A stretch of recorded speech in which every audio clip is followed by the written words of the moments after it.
Salut, jeudi 21 novembre 2024.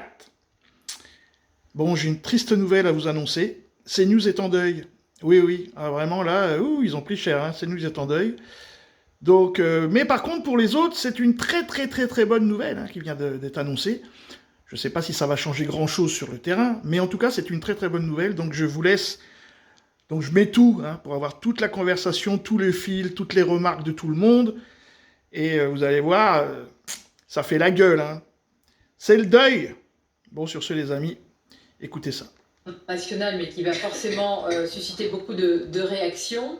Elle concerne Benjamin Netanyahou, qui est donc visé, donc c'est officiel, par un mandat d'arrêt requis par la CPI, c'est la Cour pénale internationale. On savait qu'il y avait cette épée de Damoclès pour le Premier ministre israélien. Et pour crime de guerre, dit la Cour pénale internationale, mandat d'arrêt donc du procureur de la Cour pénale. Thomas Bonnet, alors je ne sais pas quelle est l'effectivité de ces mandats, mais je veux dire sur le plan de la symbolique et pour crime de guerre, il peut y avoir aussi beaucoup de réactions politiques après cela. Et bon, on précise aussi que son ancien ministre de la Défense, Yoav Gallant, qui a quitté son poste il y a peu de temps, est lui aussi visé par ce mandat d'arrêt, ainsi que des responsables du Hamas. Forcément, vous allez avoir dans les rangs de la France insoumise, pour les citer, des réactions, on imagine, victorieuses, parce que c'est quelque chose qu'ils appelaient de leur vœu depuis longtemps, voilà, qui va remettre une pièce dans ce débat qui n'en finit plus.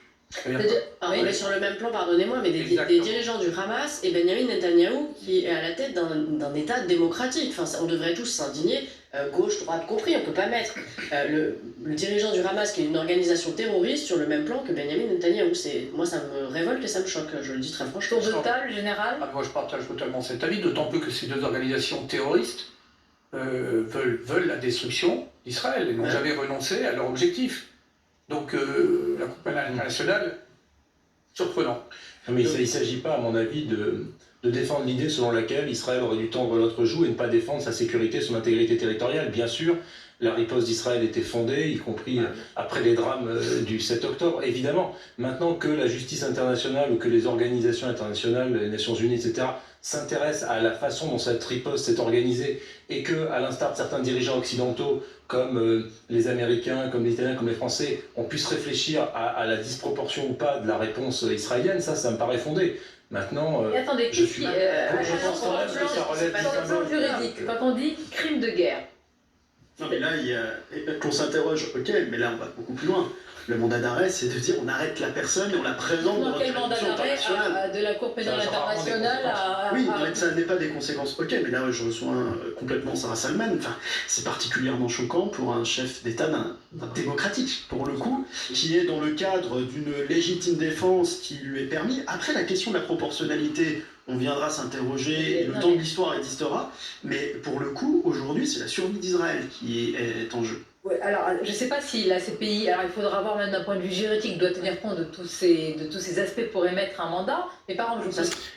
Bon, donc ce qui est valable pour Poutine n'est pas valable pour Netanyahou, parce que Poutine, jusqu'à preuve du contraire, a été élu démocratiquement dans son pays. Le seul qui n'a pas été élu, c'est Zelensky. Bon, donc après, comme c'est connu que l'Ukraine est une grande démocratie, bon voilà. Par contre, du coup, Israël, cette nuit, a bombardé Palmyre en Syrie, a tué 70 personnes, on ne sait pas qui c'est, bon voilà. Il plante le drapeau israélien au Liban, au sud Liban, il y a des villages maintenant, Israël plante son drapeau, dans la fameuse conquête du grand Israël qui n'arrivera jamais. Cette nuit, les Américains, les États-Unis ont bloqué une résolution de paix à Gaza, voilà, on prendra ce qu'on veut, et en même temps, cette nuit, les Russes viennent de balancer un ICBM, donc un missile intercontinental à charge classique et non pas à charge nucléaire, sur Dniepro, en Ukraine. Ça monte, ça monte petit à petit, donc je pense que c'est pour ça que la CPI a émis ce mandat. Je ne suis pas certain que ça change grand-chose sur le terrain, parce que les Israéliens n'en ont rien à branler de l'ONU et de toutes les instances internationales. Par contre, ça va pouvoir légitimer les armées nationales, aussi bien libanaises que syriennes. Parce qu'il serait peut-être temps que ces deux armées-là prennent position. C'est pas normal que le Liban, l'armée, elle est là en train de sucer des cailloux.